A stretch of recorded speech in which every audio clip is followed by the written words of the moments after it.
السلام علیکم ورحمۃ اللہ وبرکاتہ۔ یہ دارالسلام اسٹوڈیو ہے۔ اس بار ہم آپ کی خدمت میں پیش کر رہے ہیں فاروق اعظم، انبیاء کی جماعت اور امت کے سب سے افضل انسان ابو بکر صدیق کے بعد اسلام کے دوسرے خلیفہ راشد فاروق اعظم کا درجہ ہے۔ ان کی زندگی کے واقعات دلچسپ ترین انداز میں سنیے، آپ حیرت زدہ رہ جائیں گے۔ بہت سے ایسے واقعات بھی آپ سنیں گے جو اکثر کتابوں میں شامل نہیں ہیں۔ تو آئیے سنتے ہیں فاروق اعظم۔ پیشکش محمد طارق شاہ۔ اللہ تعالی کا ارشاد ہے، والذین آمنوا باللہ ورسلہ اولئک هم الصدیقون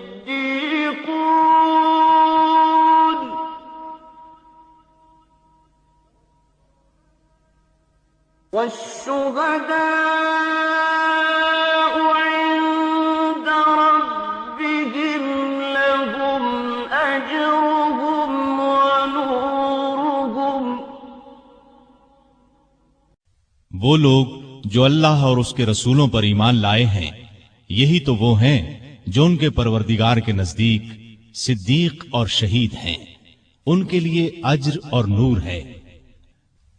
رسول اللہ صلی اللہ علیہ وسلم کا ارشاد ہے، اللہ تعالی نے عمر کے دل اور زبان پر حق جاری کر دیا ہے۔